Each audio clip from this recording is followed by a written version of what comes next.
জয়গুরু পরম প্রেমময় শ্রী শ্রী ঠাকুরের রাতুল চরণে শতকোটি প্রণাম জানিয়ে আজকের ভিডিও শুরু করছি। আজকের ভিডিওতে আমরা আলোচনা করব যুগপুরুষ শ্রী শ্রী ঠাকুর অনুকূলচন্দ্রের পঞ্চনীতি। যে পঞ্চনীতিগুলি হল যজন, যাজন, ইষ্টভৃতি, সস্তায়নী ও সদাচার। এই নীতিগুলো ঠাকুরের দেওয়া মহাব্রত। তাহলে প্রশ্ন হলো যজন কি? ঠাকুর সম্বন্ধে জানা, ঠাকুর সম্বন্ধে জানতে গেলে ঠাকুরের অমেয় গ্রন্থ পাঠ করা, ঠাকুরের সম্বন্ধে আলোচনা করা বা ঠাকুর বাড়িতে যাওয়া, তাহলেই যজন করা হবে। এবার আসি যাজন। যাজন কি? যাজন হলো যজনের মাধ্যমে আমরা ঠাকুর সম্বন্ধে যা জানলাম তা অন্যের কাছে প্রকাশ করতে হবে। যাজন করতে হলে যজন অবশ্যই প্রয়োজন। যজন বিনা যাজন, দুধ ছাড়া মাখন, শ্রী শ্রী ঠাকুর তাই বলেছিলেন। আর ইষ্টভৃতি হল প্রতিদিন ব্রহ্ম মুহূর্তে ঠাকুরের জন্য অর্ঘ্য তুলে রেখে 30 দিন পর দক্ষিণাসহ প্রেরণ করা। এতে মন একাগ্র হয়, ঠাকুরের কৃপা লাভ হয় এবং জীবন শুদ্ধ হয়। ইষ্টভৃতি ছাড়া ভক্তি অসম্পূর্ণ। চতুর্থ নীতিটি হল সস্তায়নী, যা প্রকৃষ্টভাবে বেঁচে থাকার একটা পথ। এটি একটি বিশেষ ব্রত। এই সস্তায়নীর আবার 5টি উপনীতি আছে, যা আমি পরে আলোচনায় আসছি। পঞ্চম নীতিটি হল সদাচার। সদাচার হলো নিজে এবং পারিপার্শ্বিককে বাঁচার জন্য কিছু আচরণ করা। যেমন মলমূত্র ত্যাগ করার পর ভালো করে শৌচকার্য করে সাবান দিয়ে ভালো করে হাত ধুতে হবে, কোমর পর্যন্ত জল দিয়ে ধুতে হবে, নাকে মুখে হাত দিলে সঙ্গে সঙ্গে হাত ধুতে হবে। এবার আমি সস্তায়নী ব্রত নিয়ে ঠাকুর কি বলেছিলেন তার ব্যাখ্যা করতে চলেছি। পঞ্চনীতি সমন্বিত সস্তায়নী ব্রতের প্রবর্তন করেছিলেন শ্রী শ্রী ঠাকুর অনুকূলচন্দ্র। তিনি বলেছিলেন, শিব বিগ্রহের মন্দির ভেবে যত্ন করিস শরীরটাকে, সহনপটু সুস্থ রাখিস, বিধিমাফিক পালিস তাকে। প্রবৃত্তি তোর যখন যেমন যেভাবেই উকি মারুক, ইষ্টস্বার্থ প্রতিষ্ঠাতে ঘুরিয়ে দিবি তার সে ঝোঁক। যে কাজে যা ভালো বলে আসবে মনে তৎক্ষণাৎ, হাতে কলমে করবি রে তা, রোধ করে তার সব।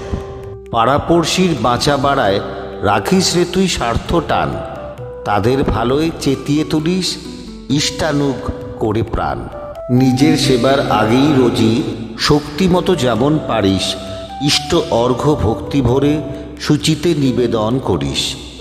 এই নিয়মে নিত্যদিন প্রতি কাজেই সর্বক্ষণ সস্তায়নীর নিয়মগুলি পালিশ দিয়ে অটুট মন।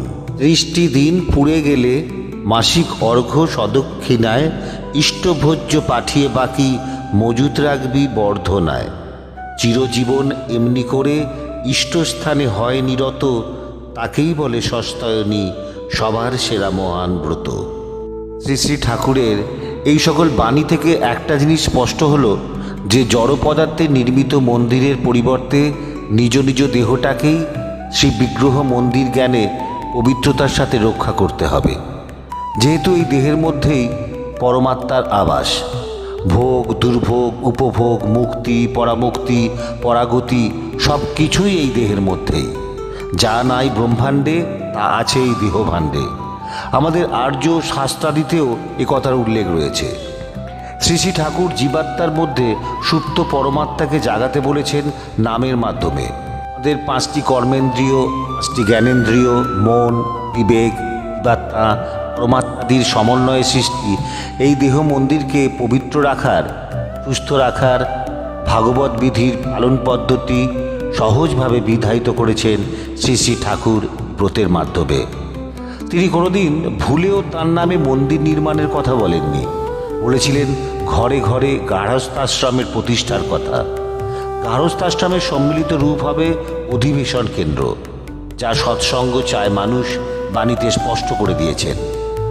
কথা প্রসঙ্গে, নানা প্রসঙ্গে গ্রন্থে এ বিষয়ে বিস্তারিত আলোচনাও করেছেন শ্রী শ্রী ঠাকুর। ভবিষ্যৎ দ্রষ্টা শ্রী শ্রী ঠাকুর অনুকূলচন্দ্র মন্দির বিষয়ে বলেছিলেন, আমার নামে দেখবে অনেক মন্দির হবে, কিন্তু আমার ইচ্ছা করে তোমাদের হৃদয়টা চলমান জীবনটা আমার জাগ্রত মন্দির হোক এবং আমাকে তোমরা সর্বত্র বয়ে নিয়ে বেড়াও। ধর্ম মানুষের জীবনের মধ্যে না থাকলে, আচরণের মধ্যে না থাকলে, ধর্মসঙ্গ থাকা সত্ত্বেও ধর্ম লোপ পায়। এবার সে ব্যাপারটা ঘটতে দিও না। আমার কথাগুলি মনে রেখো এবং আমার কথাগুলি পৃথিবীর লোকে যাতে জানতে পারে সময় মতো তার ব্যবস্থা করে যেও। শ্রী শ্রী ঠাকুরের এই পঞ্চনীতি পালন করলে রোগ শোক দুর্নিবার শক্তি লাভ করে এবং সমাজকে একটি স্বর্গরাজ্যে আমরা পরিণত করতে পারি।